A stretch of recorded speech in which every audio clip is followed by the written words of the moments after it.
You are listening to GeekFest Rants on the IC Robots Radio Network. You have located GeekFest Rants, the entertainment podcast for genre geeks like you. Shall we play a game? Covering the world of vintage and current film and television since 2010. Game over, man! Game over! Featuring in-depth conversations on sci-fi, horror, fantasy, comics, toys, and conventions. So say we all! So say we all! And now sit back, relax, and enjoy today's show.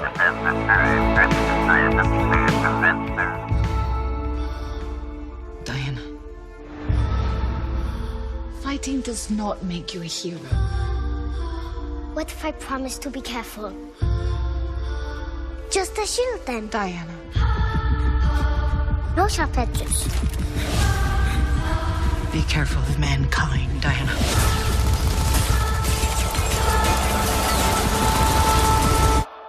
They do not deserve you. You've told me this story.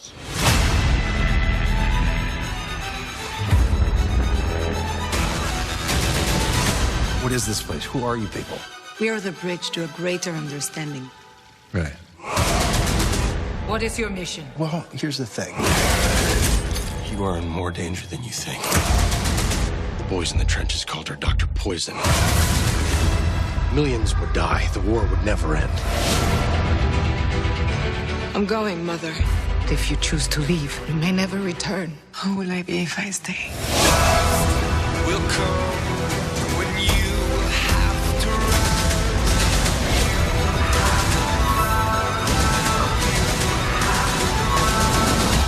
To the war. Well, technically the war's that way, but we gotta go this way first. How can a woman fight in this? Ooh. Who is this young woman? She's my,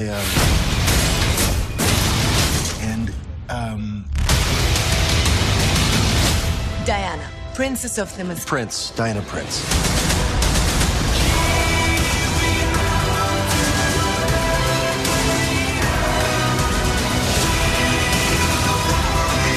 If you believe that this war should stop, help me stop it right now. What are you? You will soon find out.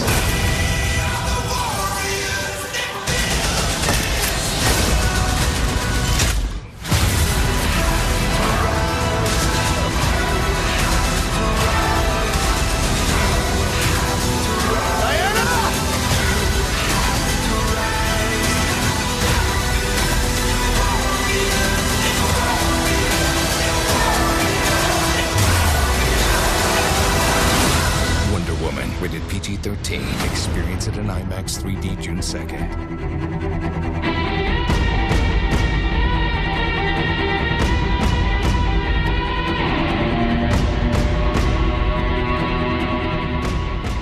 Hi everybody, and welcome once again to GeekFest Rants. My name is Carlos Perone, and today we're going to be discussing Wonder Woman, we recently saw it, and Star Wars Laserdiscs. But before we get into the actual subjects, I want to give you guys a little update on what we've been up to. As you probably noticed, during our last couple of episodes, we've switched formats a little bit in terms of being able to talk about multi-subjects as opposed to just one subject in our show.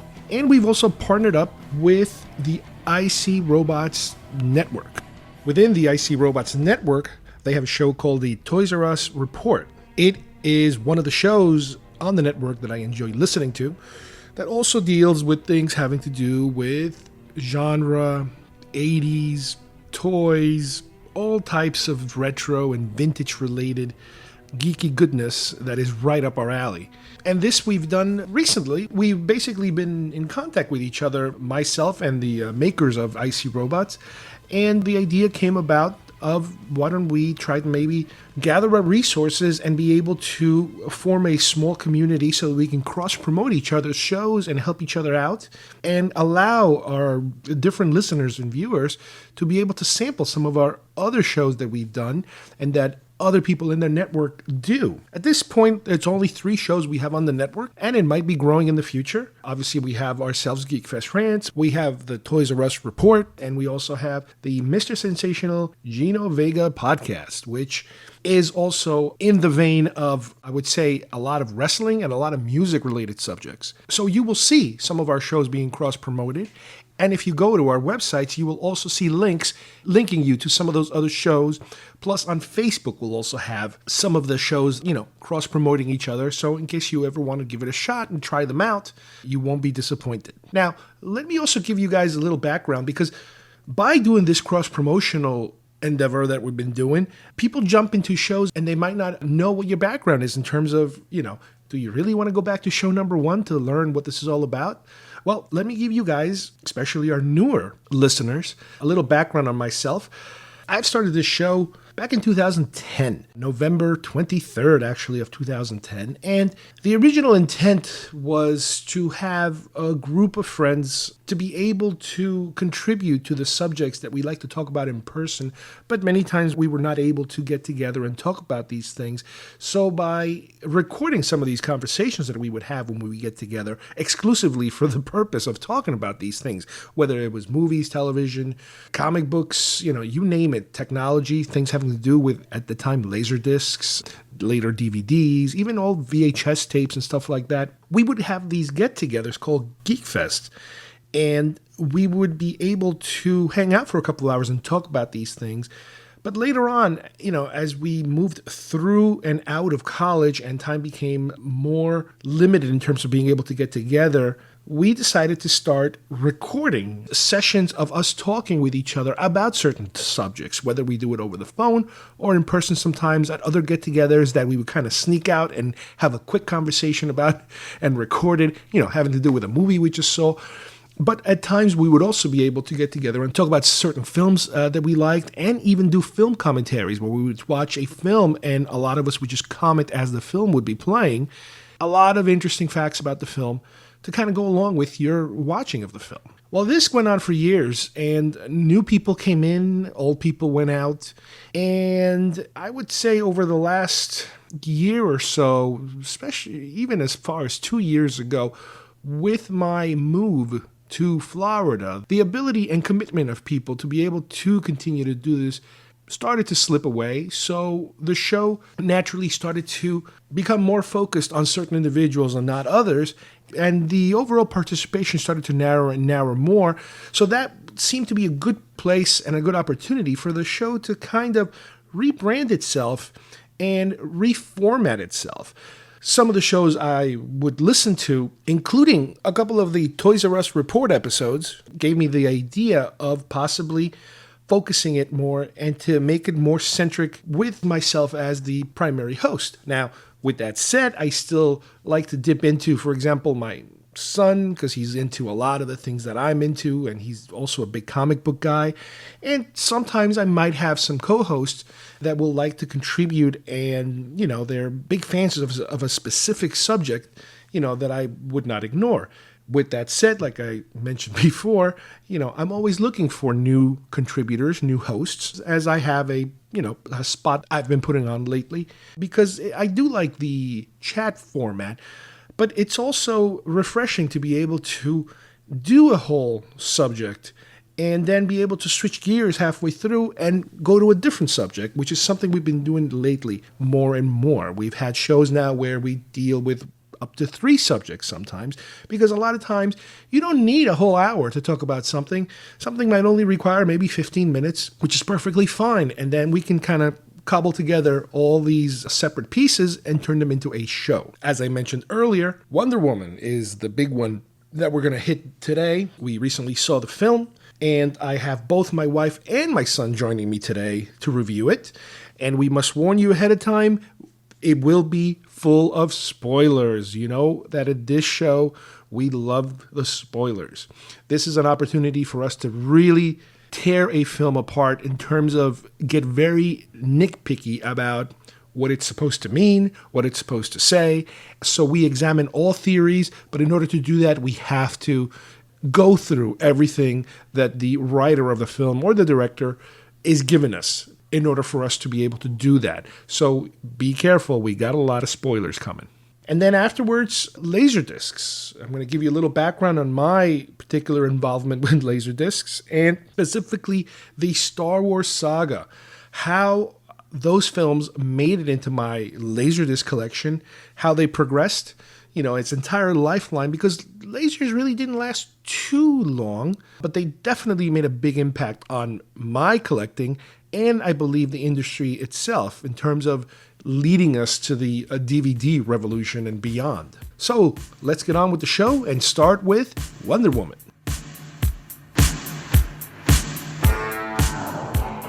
What did I teach you? You are the Duke of New York. You're a number one. You will not laugh. You will not cry. You will learn by the numbers. I will teach you. Can you dig it? Open the pod bay doors, Hal.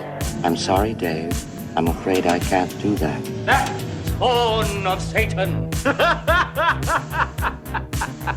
Oh, really? The Force will be with you, always. All right, well, for today's movie review, we are going to talk about Wonder Woman. We recently saw it in a local theater here in 3D. We were able to take the whole family, so Kyle, Amanda, and my wife Kim were there.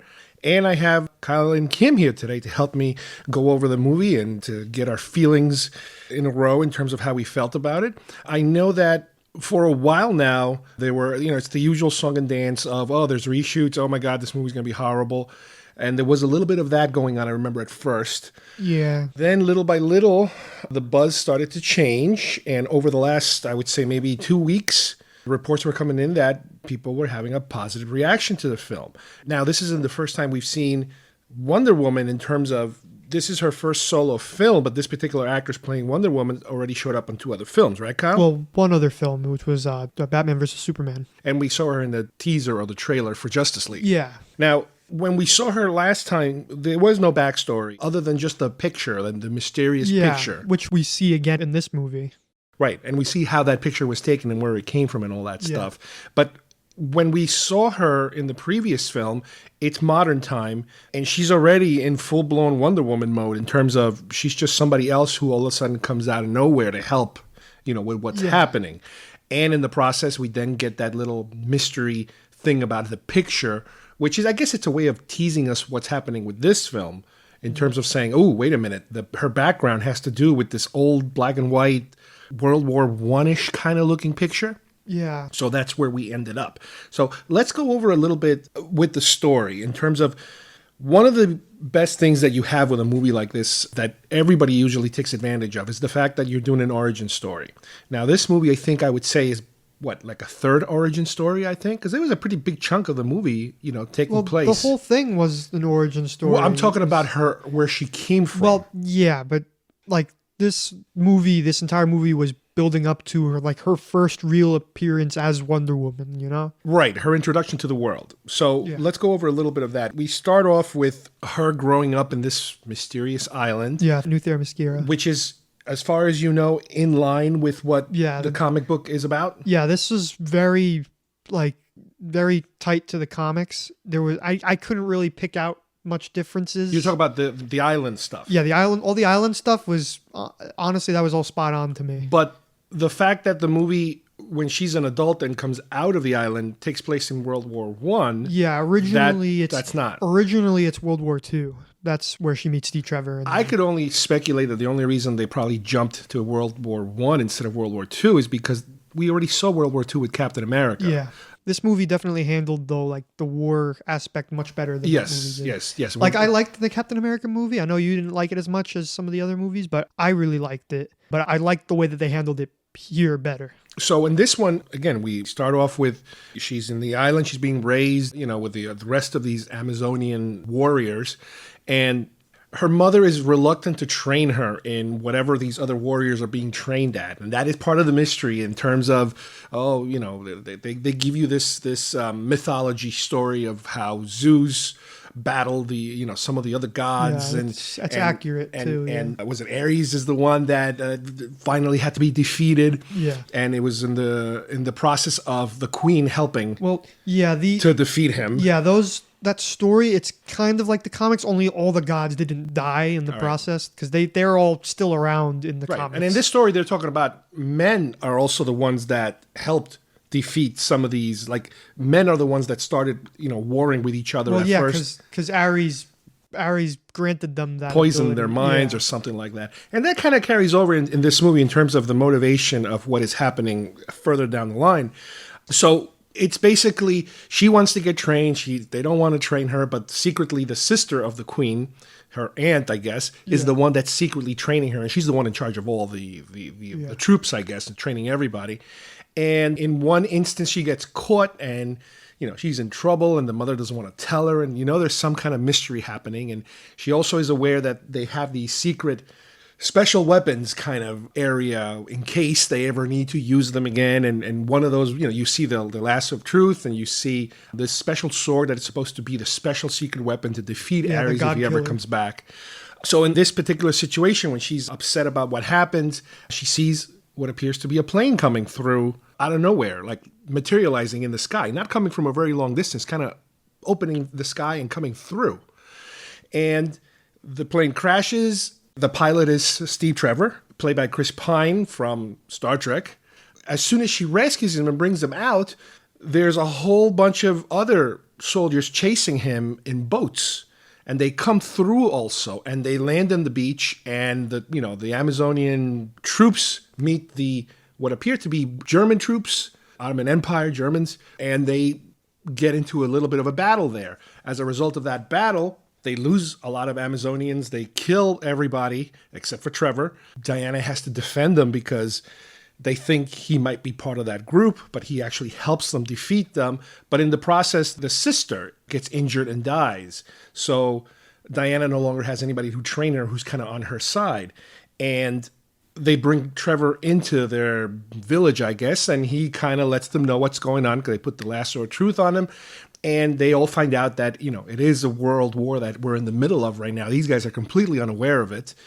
And Diana decides that she wants to get out there and help, with what's happening, because she associates this war with basically the return of Ares. And Ares is, in her opinion, poisoning the minds of men and causing them to be in this war situation. So that's where we're at with the story, with her coming to England into this war. Now, at this point in the story, I don't want to say typical, but it's your common, fish out of water kind of scenario where we have all these scenes where she's adapting to society and really not fitting in, trying to buy clothes and stopping crime and, these things that are happening because Steve, the second he walks into England, they're already after him because he's a spy, basically. He's an English spy, but he's American, I believe, right? Yep. So he's an American-British spy. Well, I mean, I guess, they sent him to work with the English government. With the British. Yeah. And he brings her to his superiors to get approval for, listen, we have to do something about so-and-so because he's developing some kind of nerve agent weapons. And there's apparently this woman who's disfigured, who's like a mad scientist who's helping them out. Dr. Poison. Yeah. He has to kind of convince them and they don't want to go along with it. The fact that there's a woman in the room already freaks them out and they don't want to pursue things because the armistice is about to be signed. There's supposed to theoretically be peace coming, so they're trying not to have any more fighting take place, anything new that would disturb this apparent peace that's coming. But at the same time, General Ludendorff, who's the main bad guy we're dealing with here, other than the scientist, the woman scientist, he doesn't care that the armistice is coming. He's convinced that they have a better weapon in the works. He kills half his own generals in the process because they want to stop him from continuing with his experiments, and he's just going to keep going. So you have him keep going, ignoring the peace, and Trevor telling them this guy's not stopping because he escaped from where they were. He witnessed, and he actually stole a diary that has some of the formulas of this poison that's being created. So they don't approve him going on a mission to stop him, but he does anyway. On his own, he sets out to do it. He does have a guy on the inside, a British guy that is going to kind of help him quietly without anybody knowing to assemble this team, and they all head out to the front. So it's Trevor, it's Diana, and 3 other guys. Yeah. 3 other like mercenary types, let's say. Yeah, there's the sniper, The sniper, the actor, and the Native American guy. Yeah. And these are all the guys that we saw in that picture from the previous film. So as they're approaching the front, they're getting bombed left and right and this and that. And Diana starts to see what's happening and actually witnesses the atrocities taking place and the soldiers getting hurt and all this stuff. And they stop at one of those famous World War I trenches that you're stuck in a trench for months and nobody moves. They just shoot at each other and nothing happens. They just stay there. So she goes up and takes off her clothes that she's wearing, and underneath she's got her costume, her Wonder Woman costume. She's got her shield, and so she starts moving forward on the line, and then Trevor and the other guys follow her, and she's able to disable, the German troops, and then the rest of the British troops kind of start following her too. So they are able to basically move the line forward, and in the process free a nearby village that's apparently being held hostage from the main headquarters of where this poison is being manufactured. So, like I said, they push forward through the line, and then they reach the village, and they fight everybody at the village, all the German soldiers. They defeat the soldiers. They free the people. They're all kind of partying. Everybody's celebrating, and they're all able to kind of spend the night there calmly, without any fighting going on. And the next day, they head out to the next location, which is the actual castle where this poison is being manufactured, so they have to infiltrate the castle. She goes in pretending to be somebody else, wearing a party dress because they're having some kind of party or something. And the rest of the guys are kind of sneaking in from a different area. So we get to a point in the castle where in the middle of the night they start launching something, and it ends up being these gas canisters they're basically bombing the town they were just in. And she freaks out, runs out of there in a horse, and gets to the town and notices that everybody's dead. All the people they just saved are now dead. It was kind of like all for nothing kind of. And Steve Trevor reminds her, listen, our mission is to stop these poisons from being created, and we have to destroy them. And she just wants to save people, and she wants to be able to stop Ares. She's convinced that Ares is the chief general. And they kind of disagree there. She wants to do one thing, he wants to do another thing, so they kind of part ways. So she kind of goes off to try to find this general, and he goes off to kind of stop all these poison bombs that are in a plane, in a huge, gigantic plane being loaded, ready to be sent out somewhere to start bombing, I guess, England or whatever.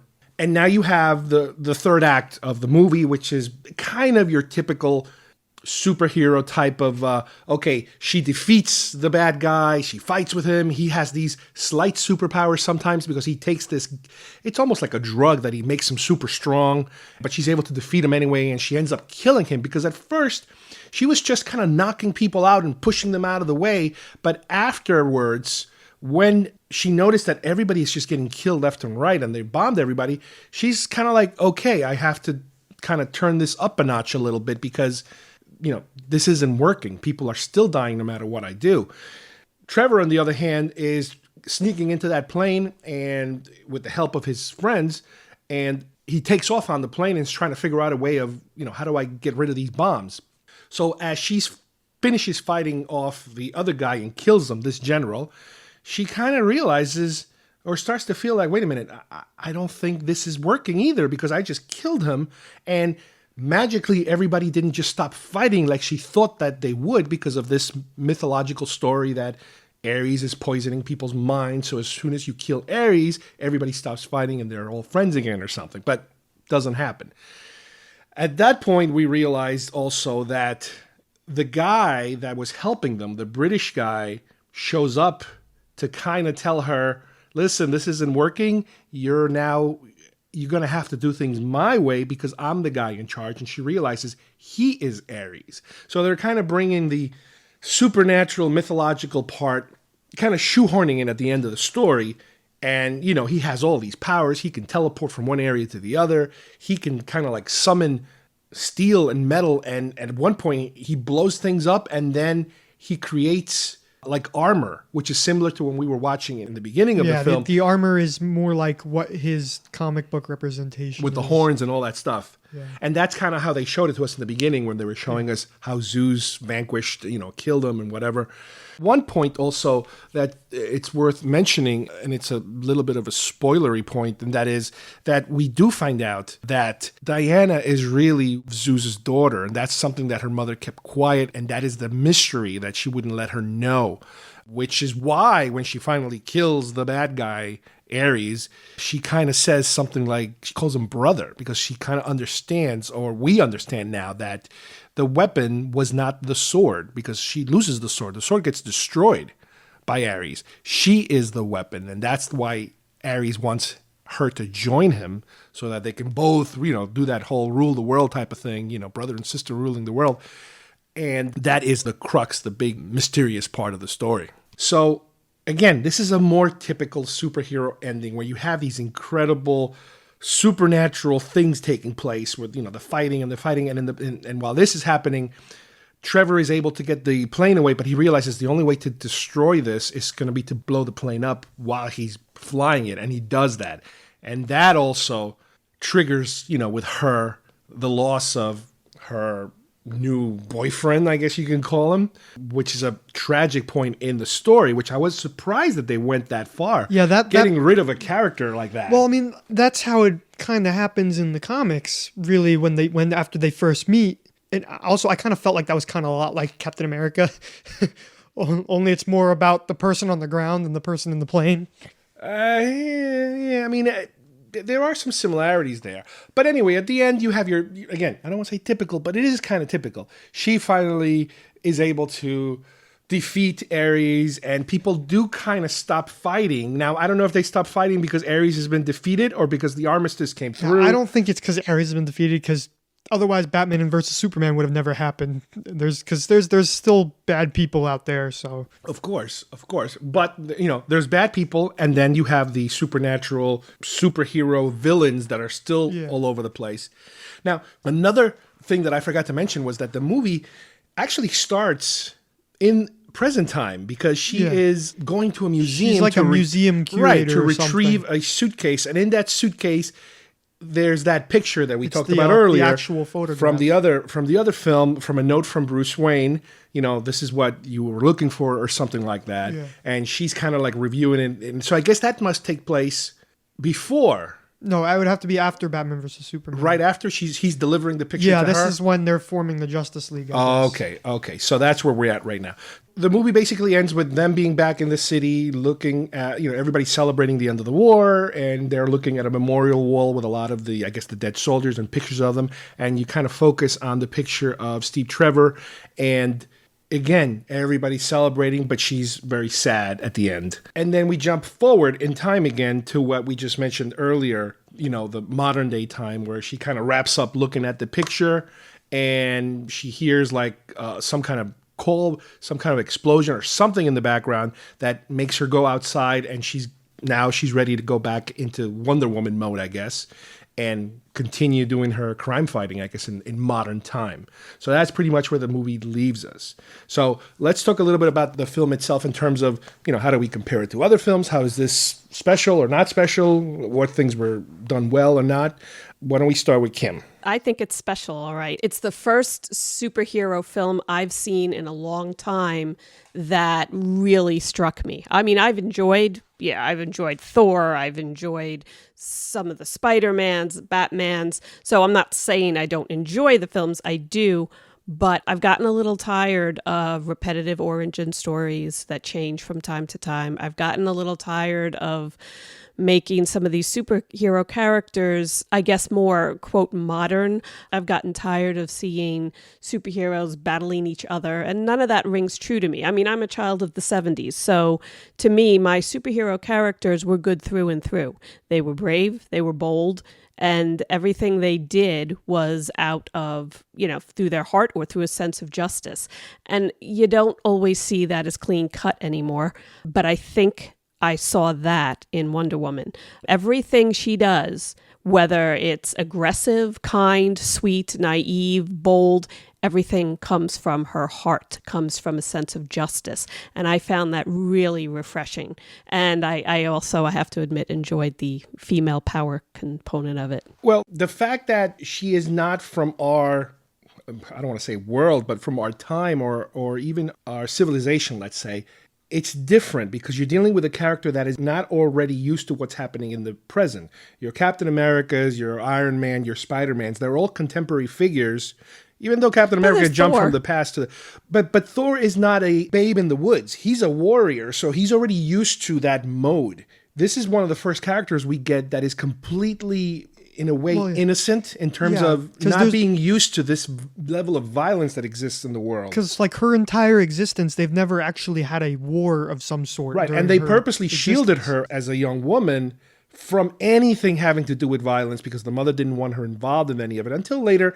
But still, by the time she's adult enough, when she jumps over to our world, she still has an experience, like her only experience of violence and cruelty, let's say, is the encounter, in the beach. That is the only time she's ever seen that, other than the mythological stories her mother has been telling her all her life. Yeah, but war can change people quickly, and we see her changing very quickly in the trenches, making the decision to lead them past that no man's land point. She gets more aggressive, and especially when Steve Trevor, when he dies, she's no longer pushing people back or tripping them or anything.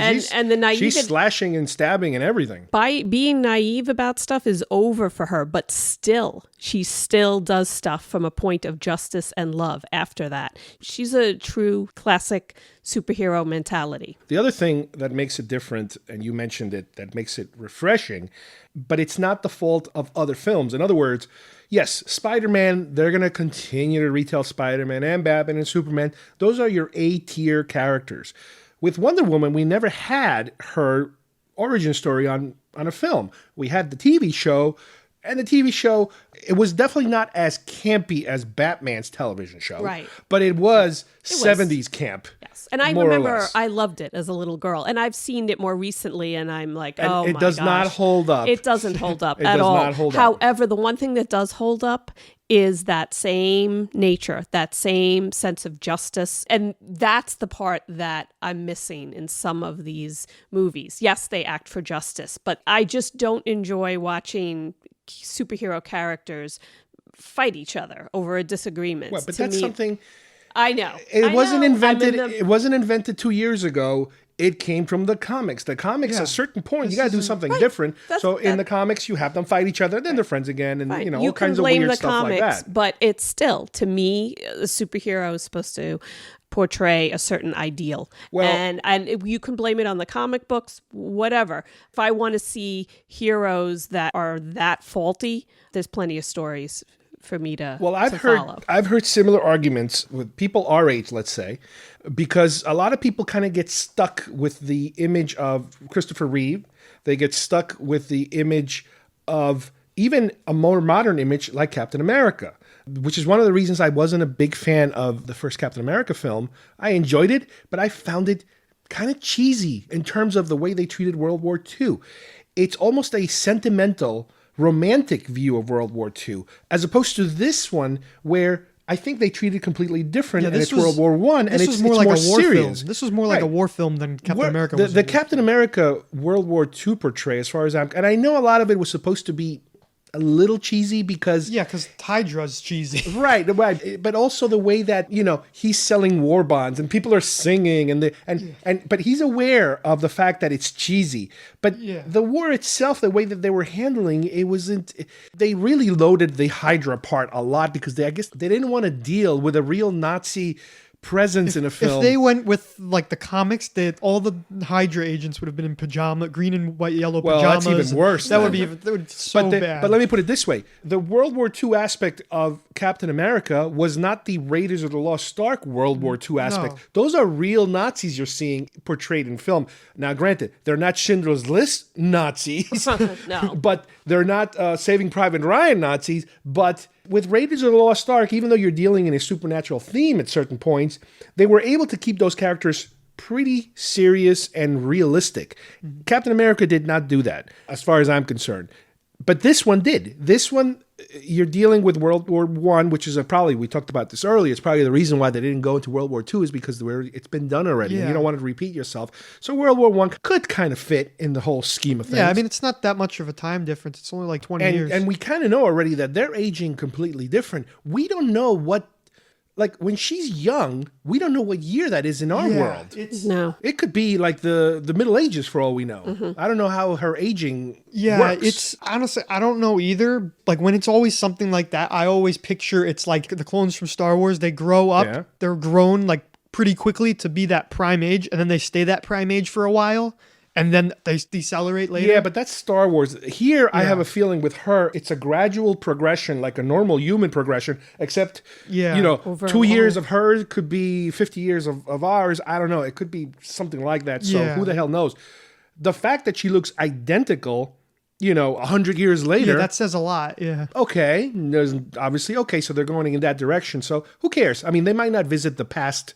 I mean, they might have some flashbacks in the future of her, more of her growing up to get more cameos and more scenes of her being trained or whatever. But I think we're kind of done with the origin now. They're going to move forward. So, and they also just said Patty Jenkins is signed on to do the second one when good. that's ready. So She did a phenomenal it's in her contract. job. Yeah, her claim to fame was the movie Monster. If you remember, Charlize Theron vehicle, she played the serial killer. She won an Oscar for it, Charlize Theron. And apparently, she was supposed to direct Thor 2. Yeah, Dark World. Yeah. And that kind of fell through at some point, Yeah, too. it was her decision. She just didn't want to because it was something with creative-wise.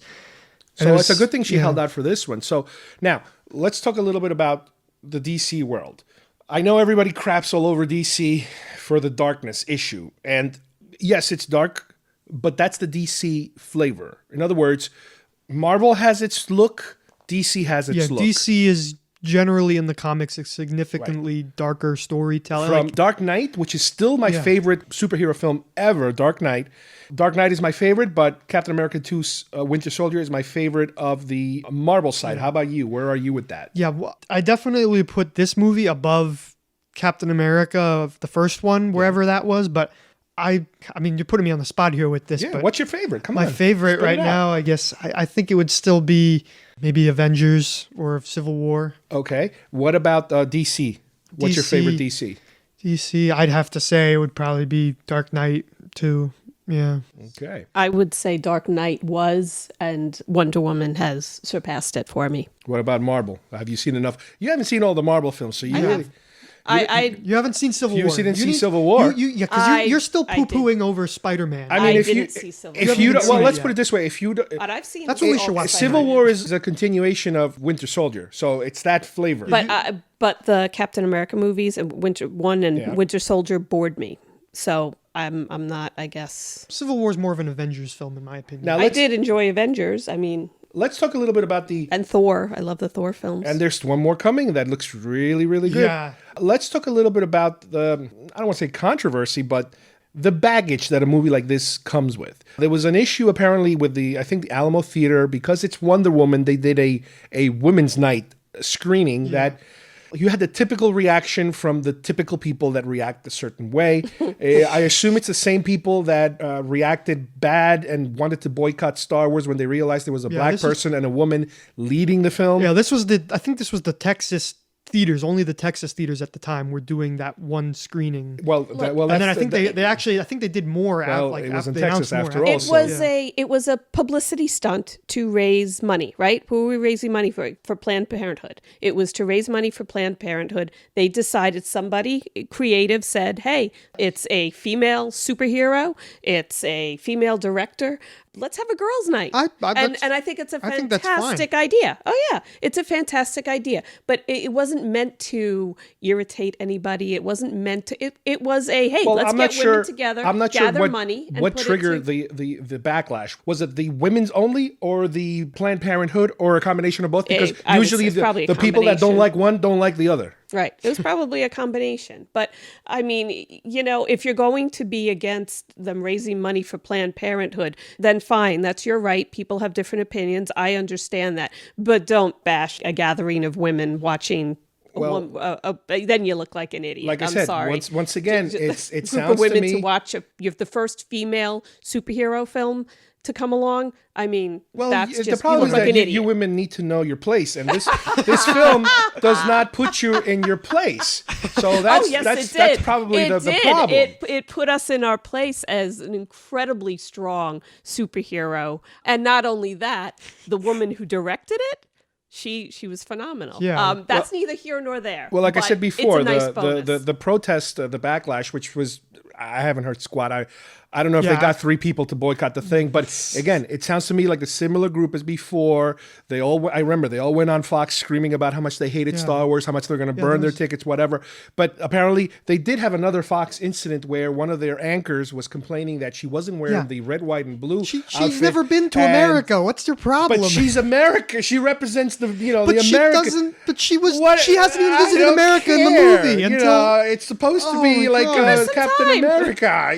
The female Captain America. Right? Isn't that what she's supposed to be? No. Why does she have to speak in a funny accent? Look, what the hell's her problem? It's okay if they have the stars. I don't care if they have the stars or not. Hey, I'm not. She's not from America. Well, she doesn't have to do it. Well, don't let our Fox friends know that she's an Israeli actress. They might freak out about that. Lebanon boycotted. They shut down. They wouldn't show the movie in Lebanon. Because she was an Israeli actress. That's a whole other political crap. But I remember the same person that was complaining about the screening, the women-only screening, they were also complaining about how women should just stick to what they know, let the men do the fighting because women were not meant to fight. And it's like, dude, do you realize she was a soldier in the Israeli army? So she can probably... This is the real person we're talking about here. Yeah, she's from Israel. She's from Israel. They have mandatory service there and everybody has to go. But anyway, let's get away from the political side of this and kind of go back to the person that's not here to talk about the film, our daughter. And, we've been trying to expose our daughter to a lot of these type of things in terms of, whenever you have a television show or whenever you have a movie in this case where there are lead characters that are women, we always try to show it to her. With her, it's with Rebels and Clone Wars. They created a character that's a central major character, and she kind of grabbed onto this character and made that connection that there's somebody that kind of maybe, I don't know, looks like me, represents me, is kind of more like me than the other characters. Oh, that was Ahsoka. With Ahsoka, even though she's not even a human character. Right, but I mean, the whole deal with Ahsoka, I think Amanda was, 6 years old maybe? And she just loved her because in the beginning, when Ahsoka was younger, she had a very, she had more of a funniness to her. And then her strength and her boldness, Amanda just really took to it. And then when she met the person who voiceovers her, Ashley Eckstein, and she's met her several times. I mean, what a wonderful person, what a wonderful role model. So we kind of got lucky with the character, and the actual person who played her was a legitimately good role model. And that's the kind of characters and role models Amanda's had. And we've been lucky for that. I remember, I would try to kind of get her to tell me, why do you like this character? And with Amanda, it's like pulling teeth trying to get words out of her. Yeah. and I remember, this is years ago, I remember she would say, she kicks butt. I'm like, oh, okay, that's interesting. She kicks butt. Because I remember with the episodes with Ahsoka fighting Ventress, how she kind of can hold her own and stuff like that. So I remember she said that. Now, in this movie, I know I kept I kept saying to her, you're going to see Wonder Woman, right? And to the point where she was like, what the hell is it with this Wonder Woman? Why are you constantly trying to get me to see, what's the point? Well, I have a feeling that for our daughter, it doesn't really matter that much because unlike other places, unlike other times, unlike many households, probably in the area where we live here, the idea of a leading character being a woman, a leading character kicking ass is normal. It is different from a lot of people who might be watching this for the first time and going, what the hell is this? Is this possible? How could this be? This never existed. And it's like, well, that's because it's different. I don't particularly see such a reaction out of Amanda as I would probably imagine out of some other households where this type of exposure might cause some problems. Yeah, I mean, I don't think anybody in our circle of friends, but I have to admit to you guys, when we said we were going to go see Wonder Woman, I wanted to see it, but given, my viewpoint of a lot of these superheroes, while the films are great, them not ringing true to me and giving me that superhero sense of excitement, I was kind of expecting more of the same. And halfway through the film, I was just so psyched. I mean, she's easily my favorite superhero character now. I mean, I just love the combination of her toughness, of her war ability, and her softness, and her side of, I just love the combination of her toughness, her heart, her boldness, her war training. She's bold and she's full of heart at the same time. This, I think, goes to the whole issue of diversity in terms of how these films are diversifying their cast and their characters. When you have people that see a character that looks like them, that maybe talks like them, maybe acts like them, it's a completely new thing, and people start to take ownership of that. That happens all the time. It's happened especially in this genre, and this genre is known for taking ownership. You take ownership of whether it's a sci-fi thing or a horror thing or a fantasy thing, it becomes, part of what you are at that point. And once you start seeing the possibilities of, wait a minute, if this could also be somebody like me, then, especially for kids, their brain starts to kind of click in a different way of trying to see the possibilities of what they can possibly achieve maybe, or even create. It's like, oh, this isn't for me. This, let's say you like to write, you're a writer or you're a filmmaker or whatever. It's like, you always see these films, but it's like, yeah, it's great, but you know what? People like me could never do that thing or could even be into that thing. So once you start seeing these characters that kind of resemble you, it kind of changes people a little bit. We have Black Panther coming up. All of a sudden, you're going to have a wave of different looking people that are going to be brought into the circle. Now, we've had African-American characters already, but I think this was going to be the first lead character. Is that right? Yeah. I mean, the Falcon's been around, but he's not a lead. Yeah, he's not. He's a lead, but he's not the lead. The lead. This isn't an origin story. Yeah, this is, probably the first time since Blade. Yeah, since Blade probably. But Blade was before.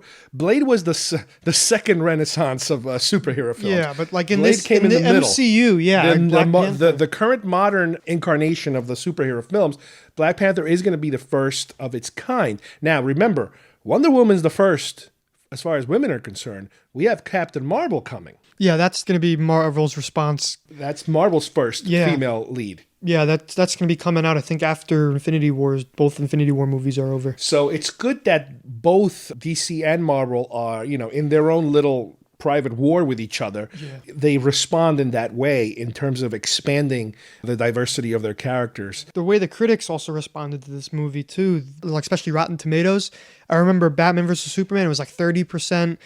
And then like Suicide Squad was like 20%, and then this one's like 93%. Yeah, this one's getting a lot of good buzz, not just the critics, but the audience, which is really good, because a lot of times when the critics give you good numbers and the audience don't give you good numbers, people are like, oh, that's the critics are just being PC. They're being nice because they're supposed to be nice. But no, this is a genuinely good movie.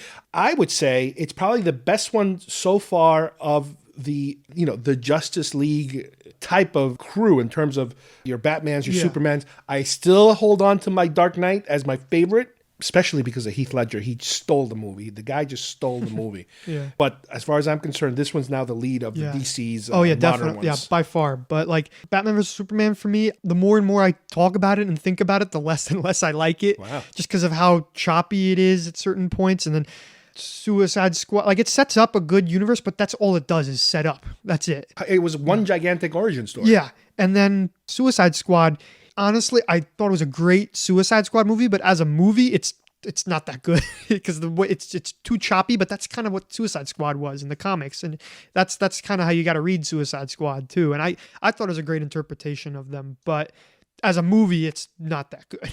Well, let's see what direction they go now next with her. Obviously, we are going to see her in Justice League. She's going to be, she's going to have her moment there, but it's not a lead role. I hope they keep her the way she was in this film. I hope there's more of the same. Even if she doesn't have a huge role, I hope that she's... Well, she is, because in this movie, she's already on Batman's team when the movie's going to start, because she was his first recruit for the Justice League after Superman Well, passed. maybe she could set him straight on a few things then. And obviously Superman returns. Yeah, Superman will return. We just haven't seen any footage. Justice but, League. Yeah. I don't know how important he will be in it. I don't know if he jumps in the middle, in the beginning, or at the end. I don't know. Who cares? And also, I think at some point, whether in Justice League or in the Wonder Woman sequel, Steve Trevor, I think, is going to come back, because in the comics, he comes back in the modern day somehow. Yeah, and he also did it. wondering. And he also did in the old television show. Yeah. They did both World War II and modern. I feel like I don't remember how they worked it out writing wise. I don't know. I how feel that like works. he's going to be part of Argus in some way. He's going to be kind of like maybe Agent Coulson of the DC universe or something,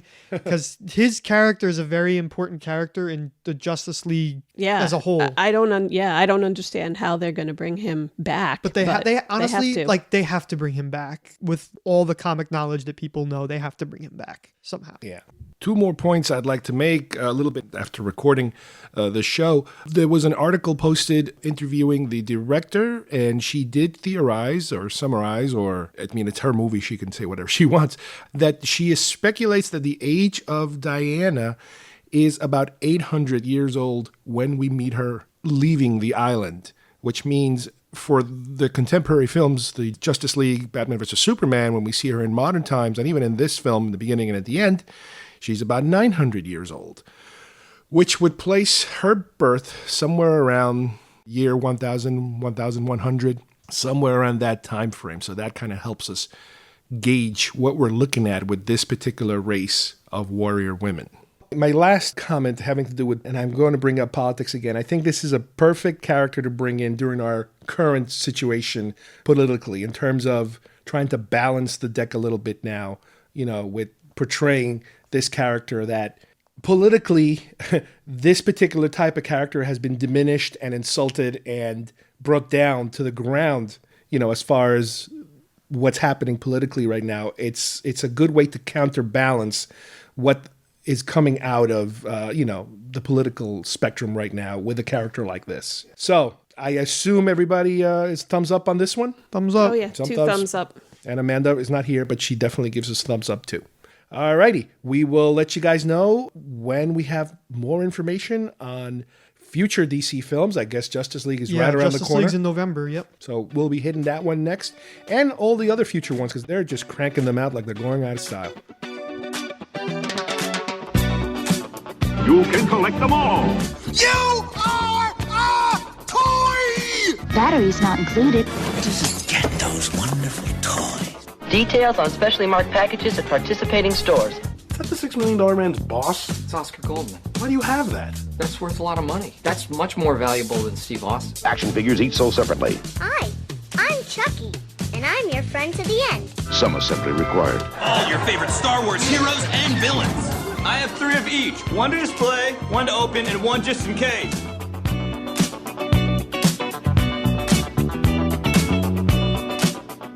For our collectibles segment today, I like to talk about Laserdiscs, something that a lot of us who are, big movie buffs, I would say probably around the early to mid 90s, probably had quite a number of them. Some of us probably still have them. Some people probably still even have functioning Laserdisc players at their home, but it's more probably not an everyday type of thing that you would use. But the specific thing about Laserdisc that I like to talk about today is Star Wars films. There was a time where, aside from other formats, Laserdiscs took a leap forward as far as quality, picture, bonus features, all these extra things that we kind of consider them to be the norm today with DVDs and Blu-rays, was something that was kind of pioneered at one time on the Laserdisc format. My particular introduction to Laserdiscs came, I would say, probably around college. I would say probably around 1990, maybe a little earlier than that, but probably 90 was the beginning of it for me, because I used to have a friend who in college had gotten, he was an avid collector of odd and unusual VHS material. Part of what we used to do for our GeekFest, our original GeekFest, was to go to each other's homes and watch all this weird stuff on VHS that people used to find, especially this one friend. And one of the things he got before a lot of us did was a functional Laserdisc player. But most of us were still a little reluctant because we were all still VHS people.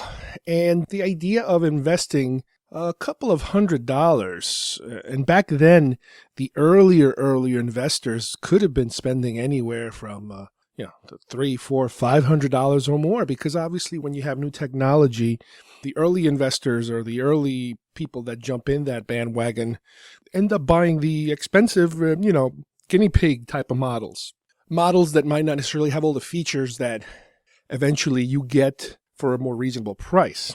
But the idea of a player wasn't something that a lot of us were ready to jump on right away. The price obviously was something that kind of threw everyone back a little bit. The fact that depending on the movie you had to flip the disc, and by disc I'm talking about a LP record, vinyl record size disc, similar looking to a DVD right now, or even a CD. You have this shiny dual-sided disc. Eventually, they had machines that you would not have to flip them. The laser would go from one side to the other side to read the bottom of the disc just as much as you're reading the top of the disc. But the early on machines, they were not flippers. So what convinced me to adopt, this new format was this whole thing having to do with pan and scan versus widescreen.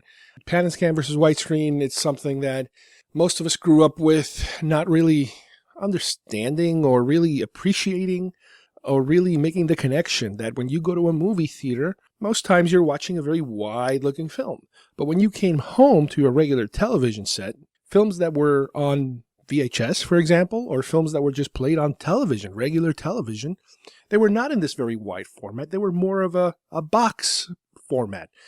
Not necessarily a box. The aspect ratio was 4:3, as opposed to the wider 235 by 1 or 255 by 1, very wide width times height, as opposed to, like I said before, your 4:3, 4 wide, 3 high.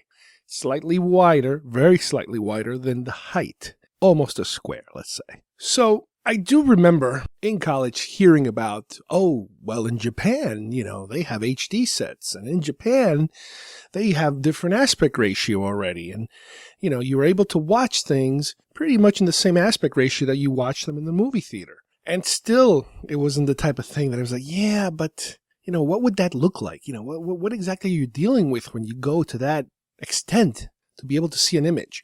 The best thing to do is to do a comparison. And believe it or not, you just have to do the comparison. You have to watch the same scene of a movie at the same time and compare, top to bottom. On the top of the image, you have a nice big widescreen image, and on the bottom of the image, you have a squarish image. And you kind of see how digitally it is somebody's job to go back and forth. So when you have a wide image, it's almost like you're looking at the whole picture. You are looking at the whole picture. But with pan and scan, you're only looking at let's say the center of the picture. Sometimes you're looking at the right, or sometimes you're looking at the left. So every time the film cuts, an editor would have to then make a cut and reframe the shot. So for example, the 3 guys standing on the right and a car on the left, well, you know what? Aim the screen at the 3 guys on the left and fill the screen with those 3 guys. Forget about the car on the right. That kind of things. Sometimes in movies, you would have the problem where action would take place in a wide format that was very important on either end. Let's say, for example, a gunfight, a Western gunfight. And I think that happened I think it might have been Silverado. The movie was Silverado, where you have 2 gunfighters at opposite ends of a very wide image. And for television purposes, what you ended up doing, when you're watching it in the movies, both of them draw at the same time, both of them fire, and one of them falls down. Let's say, for the sake of argument, the guy on the right falls down dead. Great. But when you watched it in a pan and scan manner, the editor has to decide, which am I going to show you? I can't show you both because the image is too wide. So I'm going to show you the guy on the left, and then I'm going to cut to the guy on the right, and then I'm going to cut to the guy on the left. So he's creating this suspense, if you will, by cutting back and forth between the two. But finally, when they shoot, what you end up seeing, I believe, if I remember right, was the good guy focus on him shooting, and then cut to the bad guy falling down. So you've altered the film in reality. The director never intended there to be 2 cut shots from one to the other. The director never intended for you to have to go back and forth between the other two. So you have to do that. Sometimes they even, again, digitally pan left and right. If you want to see the whole action without making a cut, they would just pan left and right. The guy on the right talks, pan right. The guy on the left talks, pan left. Right, pan right, left, pan left. So again, you're creating these camera moves that were never meant to be there in the first place. The director never intended those camera moves to exist. Now, granted, in the past, because people knew that eventually a lot of movies would be on television, sometimes I imagine they would shoot things in a way so that they kind of kept the action in the middle, knowing that at a certain point, this film was going to be adapted for television, and they're going to have to do the pan and scan thing, so they kind of kept the action in a certain place. Well, what ends up happening, obviously, and it's really hard to explain unless you're actually seeing it, is that you lose information on the right, you lose information on the left sometimes. Sometimes you get, like I said before, these back and forth actions, these camera pans that are not meant to exist. Or you outright miss something, because when two things happen at the same time on the opposite ends of a widescreen image, you are going to miss one because you can't see the whole thing. So the way that they worked around that, especially for Laserdiscs at a certain point, not in the beginning, but at a certain point, was designed the widescreen format. The widescreen format basically took, let's say, your typical old-style television set, 4x3, and put a black bar in the top, a black bar in the bottom, and a white image in the middle. Now, what happens here is you do have the full image from the left edge to the right edge. You get the full, big rectangular image of whatever film you're watching. The downside is that in order to be able to see the left and the right, the top and the bottom, I don't want to say get squeezed because that's a bad term, squeezing the image. You're not squeezing the image. But all of a sudden you do end up with a lot of black on the top and a lot of black on the bottom that just looks odd to first-time viewers. Some people just don't understand it. I remember I used to go to stores. This is back when I used to rent movies, and people would say, I want to rent this movie, but I want to make sure it's not the one that they have all that black stuff in the top and the bottom. I mean, the picture's so tiny. But you do end up basically sacrificing some of the size in order to be able to see left and right. And one way to compensate for that, back in our days, was to basically get a bigger TV. The bigger the TV, the more that you can make up for letterboxed films. Now, if you don't care and it doesn't matter to you, then don't bother with it, obviously. You stick to your pan and scan movies and you're happy. But for us who enjoyed watching the original frame of the film, the original dimensions of what the director shot, widescreen was the way to go. And that was one aspect of what convinced me. A friend of mine did a demonstration, I remember back in school, and he showed me, I think the movie was Aliens. What he was able to show me was how a widescreen compared to a pan and scan version. And then, I got to see it and I was like, wow, you're absolutely right. There is so much more missing information with the regular standard format that I've been watching all these years. And there is an actual difference. There is something to be said for more actual information. So there you have part of the reason why that is something that I kind of was attracted to. The next thing was the picture quality. Back then, the amount of information that you could put on a disc, the fact that you were reading it digitally through a laser, an actual laser was reading the information, made the picture quality a lot better than your typical tape being rubbed against, a video head to create the image. The quality was completely different too. Let me go a little deeper here, or technical, in terms of the actual picture quality. We all grew up with tube sets. And whenever we would watch a VHS tape, the best we can get out of that VHS tape, as far as lines of resolution that would be projected into your television set from the VHS tape, was 240 lines. This is the best that VHS could do. It could give you that much back in terms of, playback ability. With Laserdisc, you had now a format that was a laser red format that could hold almost twice as much. It had 425 lines of resolution, horizontal resolution. So you are almost doubling the quality of the picture. That is one of the reasons why there was such a big difference in the improvement of the picture. Now, keep in mind that a lot of people didn't even touch lasers. Only some of us did.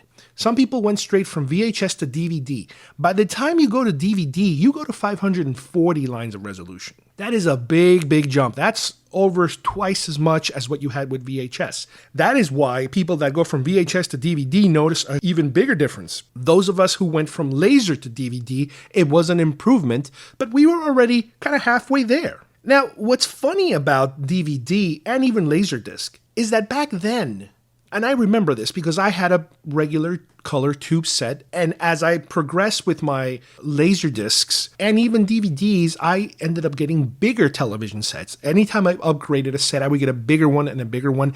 This way I could compensate for the letterboxing aspect. The fact that the picture was a little shorter, top to bottom, I could compensate by getting a bigger set. But what I did notice was that when we jumped to digital televisions, watching material that came from VHS, from laser even, and from DVDs, they did not have the richness that you would get out of a tube set. Because these were not, obviously, manufactured for a HD television sets. By the time we got to Blu-ray, we are now dealing with 1080 lines of resolution. So remember, VHS, 240. Laser, 425, DVD 540.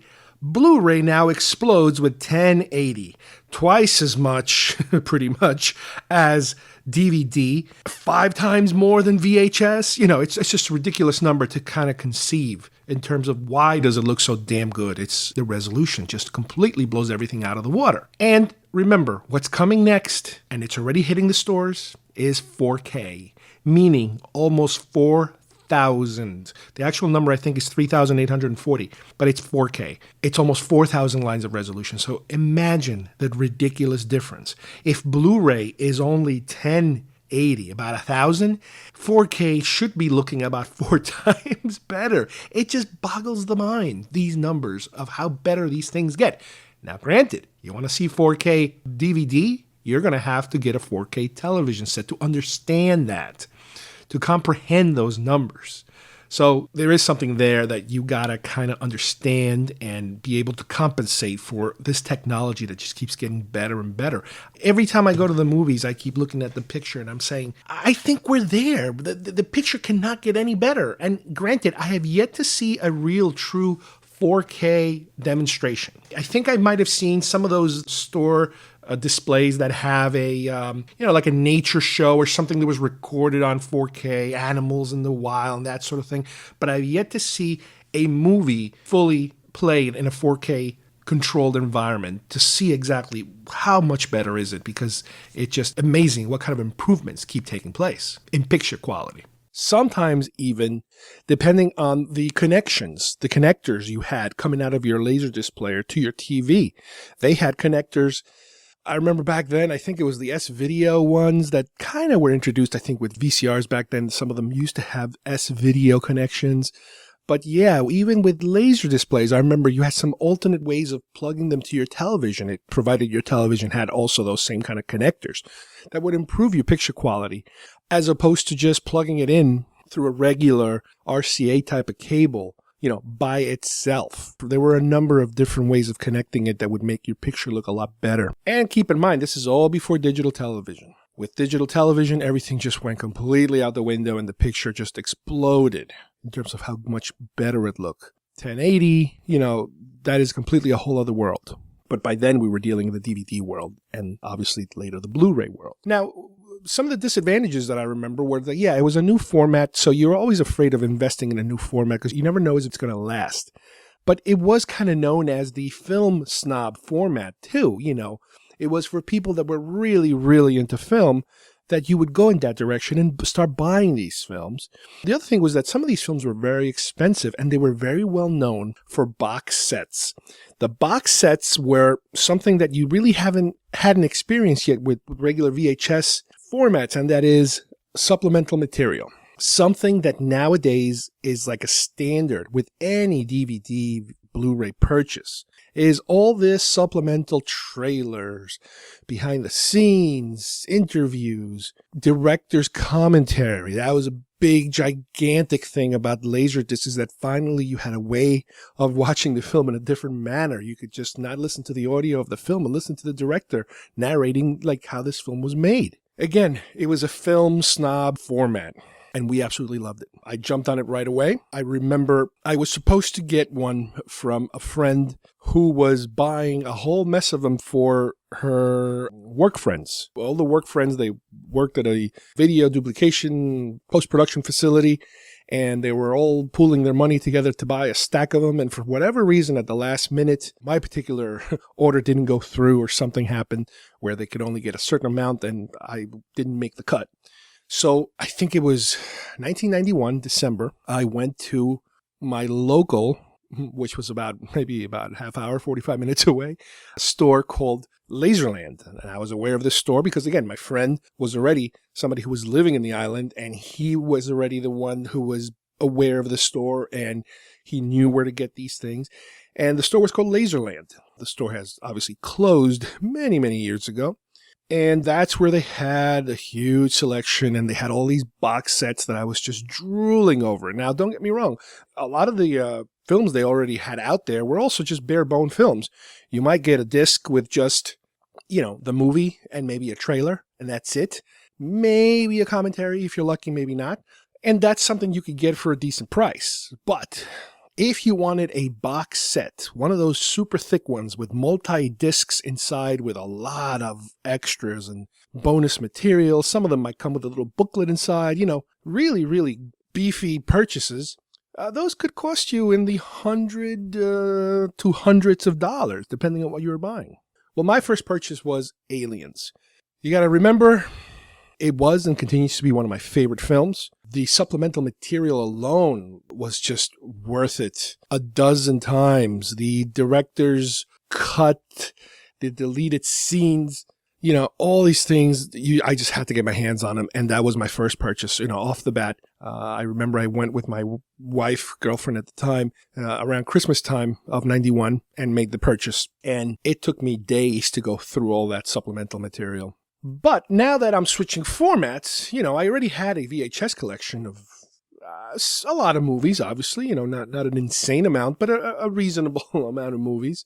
It was kind of like, well, you know what? You got to start your basic food groups here. You need your Star Wars. Well, with Star Wars, again, I didn't want to go back to pan and scan. So my point was, if I'm in this new format, I only want widescreen. So for me, in order to start getting a lot of movies at once, one economical way of doing it at the time was to join the Columbia House Laserdisc Club. Now, I've talked about this a little bit in the past, that I've belonged to the Music Club, I belonged to the Laserdisc Club, I belonged to I believe they even had a DVD club at one point. Every single format you can think of, they've had a Columbia House version of it.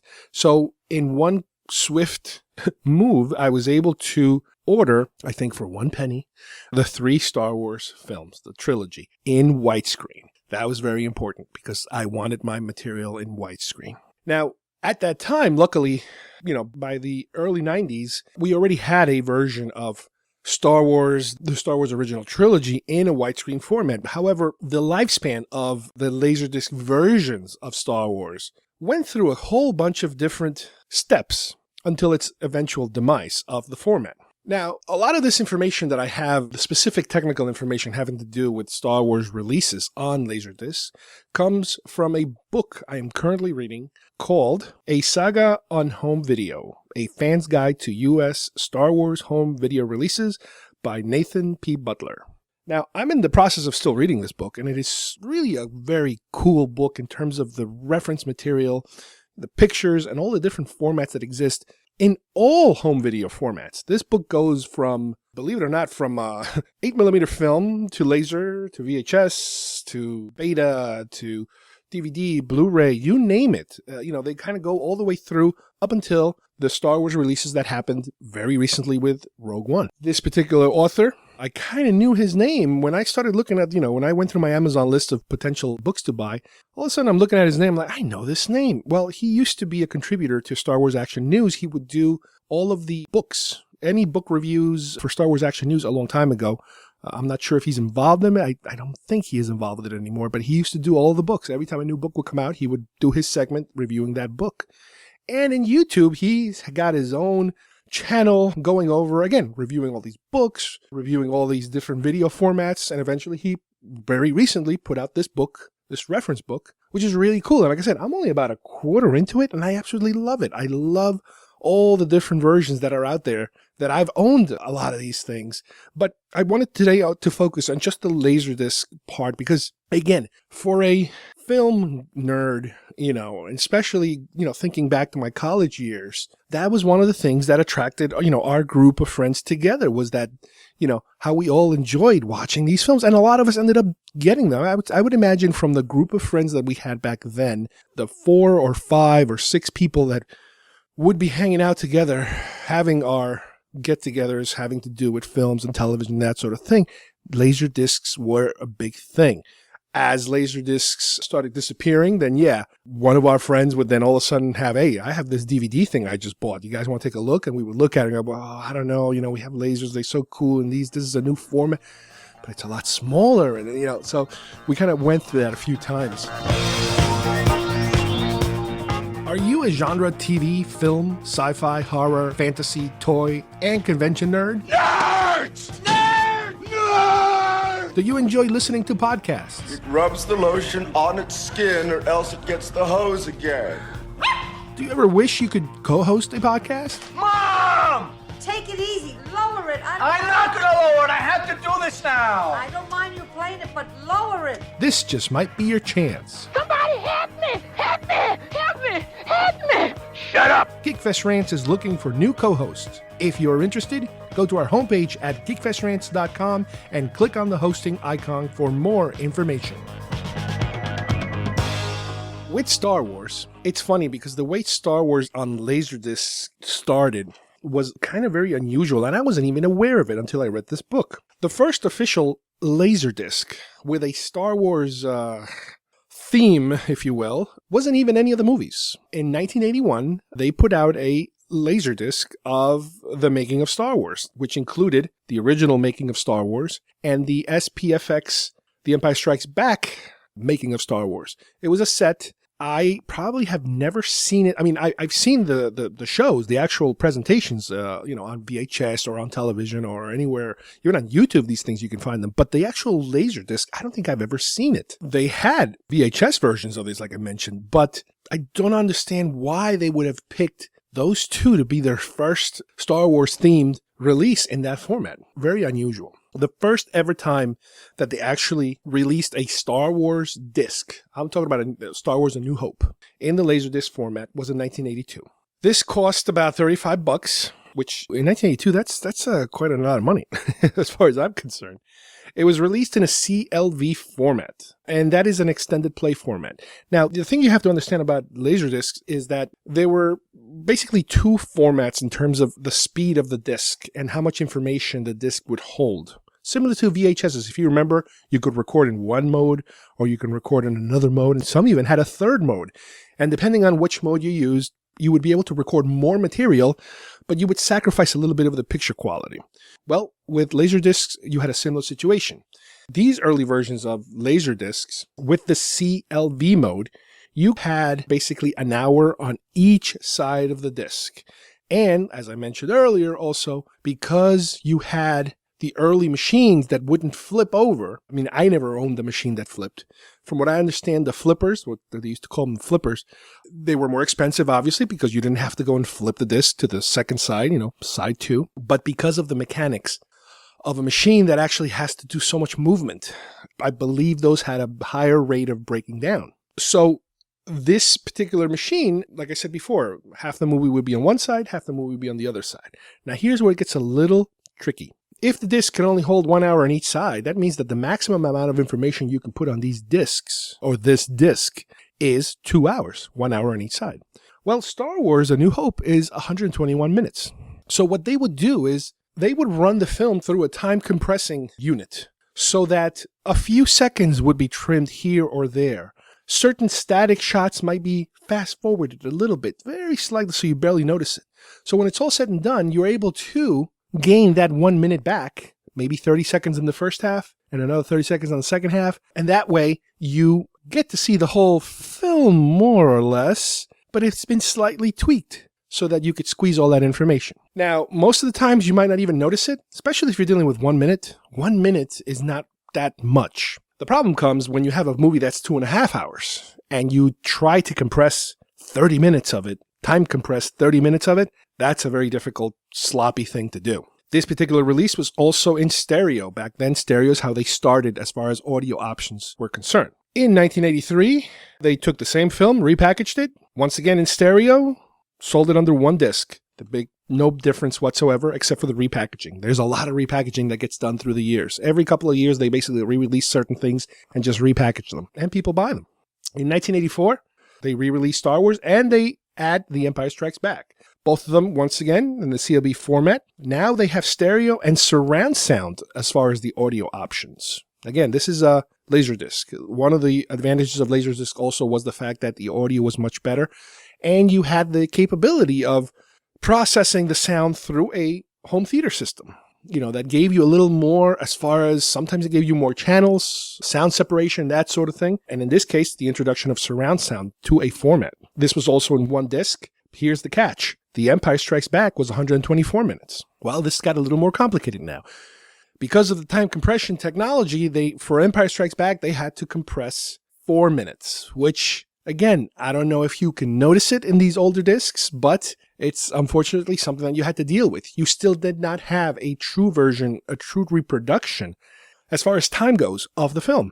In 1985, they finally introduced a CAV format, which is the standard play format, with the release of Star Wars and The Empire Strikes Back in, like I said, CAV. This CAV format is a little different because what happens now is you have a disc that instead of an hour on each side holds 30 minutes on each side. So what happens here is that, for example, with Star Wars, it's 1 hour and 21 minutes. You end up having 3 discs in order to spread out all of that information without having to compress the time. Same thing with Empire Strikes Back. You can now spread it out.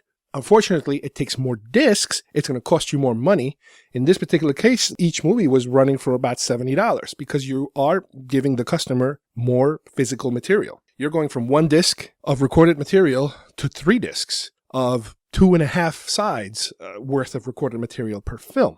Now, because you're spreading it out so much and you're not compressing so much audio and even video, the picture quality is somewhat better. One of the best features about the CAV format is that you can actually pause things and look at a frame in a still clean format. You couldn't do that with CLVs. So, you are paying more, but you are getting your money's worth. You are getting the ability to pause images cleanly. You are getting an actual real running time of the film, and you're not dealing with compression anymore. However, one unusual matter with this particular release was that the jacket was actually incorrectly labeled as 118 minutes because they did not correctly label the running time of the film. They were still kind of stuck on the old, we have to compress type of running times. Another problem they had with this particular format is one that kind of haunted them for a while, is that there were certain mistakes made when the film was released in the theaters when it comes to sound, depending on which mix you had, whether it was a stereo mix or a mono mix. Sometimes the wrong audio track or the wrong audio take would be placed in a scene, and that kind of thing carried over to the home market. You might remember it being one way in the theater, and then all of a sudden there's a different one when you're watching it at home. The most noticeable ones from what I read were the Aunt Beru lines. They sound a little different. There's a couple of Luke lines from the Death Star battle. And there's a couple of C-3PO lines also from within the Death Star that were completely, at one point, omitted. But the fact that it was CAV, it was still a very good improvement, overall. In 1986, you have Return of the Jedi on Laserdisc. This is a 2-disc, 3-sided release, which means it's an extended play release. But what they did, instead of going to the CAV route, like they did with the other 2 films this time, they stayed with the CLV route, but they added an extra disc. So it's kind of an unusual, weird combination of why wouldn't you do CAV when you just did it before, but instead at this point you're giving me no time compression, but you're adding another disc to the pile. So that was an unusual pick for introducing Return of the Jedi. Now let's keep in mind, up to this point, we're still dealing in pan and scan. Widescreen has not been introduced to America yet. However, for some reason in Japan, and part of it had to do with the fact that Japanese film audience were a little more artsy, I guess you could say, in terms of their appreciation of film. And at that time, there was a higher demand for that kind of thing in Japan. So in 1986, in Japan, they introduced a CAV version of Star Wars called the Special Collection in a CAV widescreen format, which was, wow, they're actually introducing it into the market. The following year in 87, they also got a CAV widescreen of The Empire Strikes Back and Return of the Jedi, again, labeled as a Special Collection edition. Wonderful. They get it, and we're waiting for it. 1989, Star Wars The Empire Strikes Back. Wide visions finally arrive for the U.S. market. These are CLVs, unfortunately, extended play discs, 2 discs each, which means no compression. We are getting away from the compression of time, which is good, but you end up having an extra disc. You have to, switch, flip, that kind of thing. So, hey, whatever it takes. The following year, 1990, we get Return of the Jedi, widescreen, also in CLV, extended play, 2 discs, just like the previous 2. Now, with this particular widescreen edition, a couple of new problems kind of reared their head. They had some issues with the placement of the black bars because, and it had to do, I think, somebody was saying in Japan, because of the subtitles, the picture is slightly shifted upwards to make room for more subtitles in the black bar underneath, as opposed to putting the subtitles over the picture itself. Well, when they made the American version, they had a little problem putting the image back where it should be. There was apparently also issues with the image slightly shifting over depending on the scene, and the aspect ratio of certain shots changing slightly. Again, very minimal, but, for the film snob, it's the type of thing that kind of like starts to drive you crazy after a while. In 1992, they did a release of Star Wars The Empire Strikes Back, Return of the Jedi in the CLV extended play format, once again. But this time around, they did full screens with time compression, and they did 1 disc apiece. So I guess they wanted to give people one more pan and scan format for the people that were still hankering for that. Now, the wide visions that I mentioned before is the one that I ended up getting through Columbia House, the one that I talked about earlier. In 1993, we finally got the monster set that people were hoping that we would one day get. It was called the Star Wars Trilogy, the Definitive Collection, and I have that. I remember for that particular disc, what I did is I traded in my original widescreens. There was a company, I think it was called Laser Craze, out of Boston, Massachusetts. And what they did was they would sell discs, but they would also buy old discs, used discs, in exchange for store credit. So a lot of times when I knew that there were special editions coming out in terms of box sets, and I already owned an original version, whether it was widescreen or pan and scan or whatever, depending on what you had, especially the widescreens, they would give you store credit. So once you had enough store credit, obviously you can then apply towards a new purchase. Well, what I did was I sold them a lot of other discs that I had that I started getting rid of, including my original Star Wars, original widescreens that I had gotten from Columbia House. And I used this money to apply towards the purchase of this one because this monster was $250 retail. I don't remember how much I ended up paying for it because I traded in so many discs for it to lower the price. Other than the fact that this was a monster-sized set, one of the additional bonuses of the actual disc was that the films were remastered and coded with THX sound. Again, a new sound system. I mean, THX sound was around for a while, theaters, but now they were introducing it to the home market, to the home theater market, and these discs were being encoded in THX if you had the proper player that could decode THX. But the THX logo and it wasn't just meant for audio. It also implied video in terms of the remastering of the film. There was a noticeable improvement in the picture quality. These discs were all CAV, so you can imagine how many discs this set was. The actual box set, which is pretty huge, came with a giant book inside. George Lucas, The Creative Impulse. It was packed. This is a packed set. The set also fixed some of the issues that they had that I mentioned before, with some of the audio issues, with the framing issues from the original, first letterbox set. The aspect ratio was wrong on some shots. Video and audio remastered. One problem with the set was that, for whatever reason, the C-3PO error that was fixed on a previous version somehow crept back into this set. This is a very minor issue that was resolved by allowing people to exchange one of the discs so that they had the proper one. And I believe I never took advantage of that. I believe I probably still have the original bad disc with those missing lines. So this was a monster, like I said. This was an absolutely monster set. It was called a definitive set and the bonus features were all over the place. You had commentaries from the director, obviously, and a lot of the technical people, and they were scattered everywhere in the disc. They weren't continuous. They would kind of go in and come out. All the trailers were there. So many behind the scenes material. It was just the most extensive Laserdisc set that was ever put out at that time. Now, while this is happening here in the US, Japan starts to catch up to a definitive collection. In 94, Japan puts out the same as ours, basically pretty much the same, except for they added a slipcover to the book. Then in 95, they released two sets, a definitive collection in a CLV format, which is, again, kind of odd. Why would they go backwards? But they also included The Making of Star Wars and SPFX, The Empire Strikes Back, and Classic Creatures Return of the Jedi.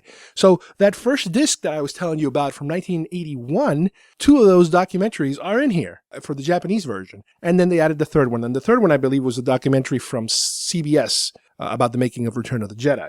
Then also that year, Japan puts out another version of it, once again in the CLV format, but the bonus disc included in this one is not the previous two.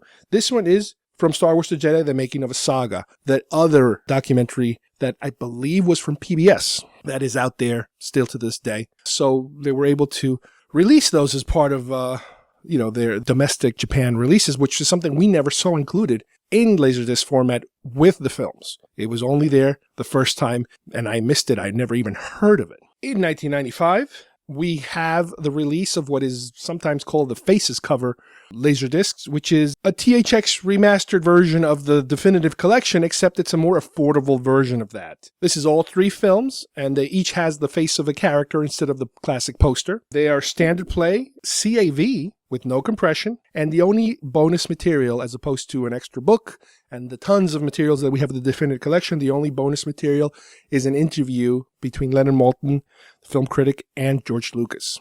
And this is the one that in all formats, they were touting them as the last time that you could own the Star Wars trilogy in its original format. That's because they knew that around the corner, this is 1995 we're talking about, they've been already working on the special editions. So it was a way to rebrand the fact that they're about to move into something new. Now, in 1997, right after the special editions get released in the movie theaters, the ones where George Lucas filmed new scenes and added stuff and deleted stuff, the release of the special edition trilogy comes out. This was another large box set, not as large as Definitive Collection, but it's basically the special editions, all in a set. In it, they did a weird combination. What they did is they put Star Wars A New Hope, one disc, side 1, side 2, CLV, side 3, CAV. So it's kind of like you get to watch the Death Star battle, the trench battle, in the CAV format. I guess you could freeze it, and it's a better way to do it, I guess. I don't know why you would do such a thing. The Empire Strikes Back, side 4 and 5, CLV, side 6, CAV. Oh, okay, so the Best Bin Duel is the one that you can watch in better quality and you can freeze. And for Return of the Jedi, sides 7 and 8, CLV. What? CLV. They completely did not go CAV at all in that format. So, what are you going to do? Yeah, at least you got something. One of the noticeable differences with this particular release is that it would also had a digital Dolby 5.1 soundtrack on it, which, like I mentioned before, as these versions progressed, so did the audio capabilities of them. Now, unfortunately, the 1997 version, which is the special editions, was the final version for Laserdisc. Not too long after that, Laserdisc sales were already declining. VHS was still strong, but right around the corner was DVD. DVD was the new kid on the block, and it kicked Laserdisc's butt left and right. However, One little footnote in the history of Laserdiscs is that, as I mentioned earlier, Japan was a bigger fan of Laserdiscs technology and the way that they continued to stick with it a little longer than we did. And in this particular case, approximately 5 years later, they got The Phantom Menace. This was the only known version of The Phantom Menace to be released in Laserdisc form. It went straight to Japan, and like I said earlier, the format was dying, but Japan was still holding on to it a little bit longer than us. Because at that time, we still hadn't gotten our DVD version of the film. You know, some of the high-end collectors, even in the States, were trying to get their hands on The Phantom Menace in Laserdisc form because that was the best available format. But again, you would be importing it from Japan, so wasn't a great idea. I could be wrong, but I have a feeling that maybe I rented a copy and that I was able to make a copy of it myself in VHS form, which is kind of silly. But I remember I used to do that at the time. There were times where certain Laserdiscs would be available only in Japan, and through some of the stores that I would rent from, specifically Laserland. I remember, I think might have been Pulp Fiction, that I actually copied the Laserdisc to VHS, and I ran it through a Grass Valley switcher in order to eliminate the letterbox area that contained the Japanese subtitles. This way it would have an American-looking version of Pulp Fiction completely for me and my friends. But for Phantom Menace, I believe, I'm not entirely sure, but I believe that was, again, the only way you could get your hands on it was to rent it. And unfortunately, unless you could burn some kind of a video disc out of it, which back then, I don't think many people could, VHS was the way to go. The disc itself came in a 2-disc CVL extended play format, so they never really went all out in terms of being able to even convert this to a CAV way for the high-end people.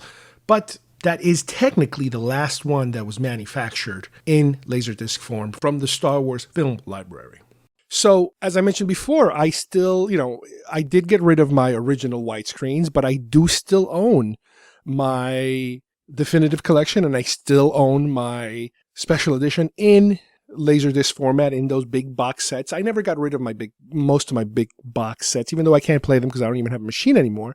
But the packaging and the craftsmanship, if you will, of some of these sets, not only Star Wars, but other films that were, in the box set format, they're just gorgeous, the amount of work that they put into these things.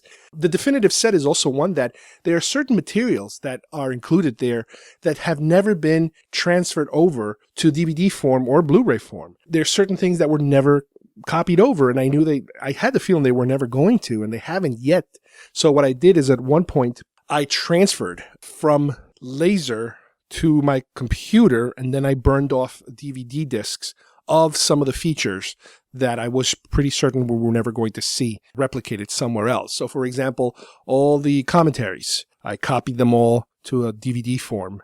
A lot of the supplemental material I copied over. Some of that didn't eventually end up in DVDs and Blu-rays. But unfortunately, like I said, the era of the Laserdisc kind of died away. Most of those stores closed. All of them closed in reality. They became something else. Some of them were able to transfer into DVD purchase, DVD stores. They went from Laser to DVDs. And even Columbia House went bankrupt after a while. They closed down. They got as far as DVD, I think. But I believe something like maybe 4 or 5 years ago or 6 years ago, they completely went bankrupt. And that whole format of, get X amount of movies for a penny disappeared. But it is a landmark of growing up, of my college years, if you will, and slightly beyond that. And yeah, it's something that will remain with us the same way that a lot of people older than us still hang on to their 8-track tapes and stuff like that. It was a breakthrough format. It introduced, or it ushered, the DVD era. People did realize that there was a market for a higher quality version of these films and the widescreen version of these films. Nowadays, again, thanks to our modern televisions, our modern aspect ratio, HD television sets, we have to have widescreen. It's there. It is rare nowadays to find a movie that you'll find a pan and scan version of. Now, don't get me wrong, you still have channels that broadcast believe it or not, some parents can stuff, but it took its time and it served its purpose. It got us through and it introduced us, the movie nerds, to what was to come in the digital era. All right, well, I hope you enjoyed today's show. I'd like to thank my wife, Kim, and my son, Kyle, for helping me do the Wonder Woman review. And I'd like to remind you guys once again, if you have a chance, please go to the IC Robots website where you'll have links to some of IC Robots' shows, including the Toys R Us Report, the Mr. Sensational Gino Vega podcast, and a slew of other offshoot shows that are produced within the network that we are now proudly a part of. So until next time, we will see you soon here at GeekFest Rants. Bye-bye, everybody.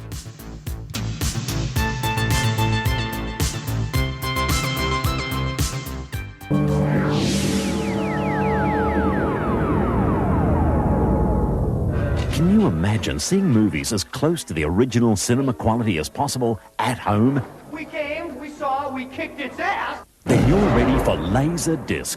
The latest in home entertainment is the PAL Laserdisc player, a machine which plays both feature-length movies and compact music discs. This unit forms the ideal center of a home entertainment system. Feel your living room come alive as you experience your favorite concert or movie with up to 60% better picture quality, matched by the stunning digital sound of compact discs. Girl, we couldn't get much higher. Yeah. Hasta la vista, baby.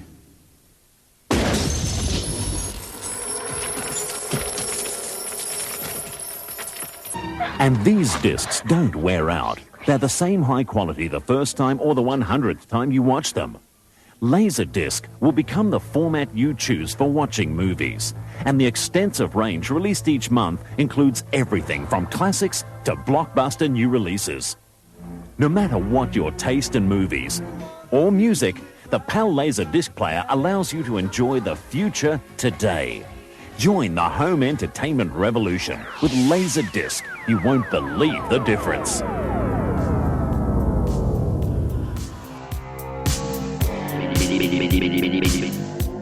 If you would like to subscribe to our show, send us messages, or see video links to some of the topics we talked about today, please visit our homepage at geekfestrants.com or our YouTube channel, Facebook page, or iTunes at GeekFest Rants. I don't know what we're yelling about! GeekFest Rants is produced by Carlos Perone, copyright 2017. This broadcast is part of the IC Robots Radio Network. Visit icrobots.com for this and many other nerd/nostalgia related podcasts. You won't be sorry for long.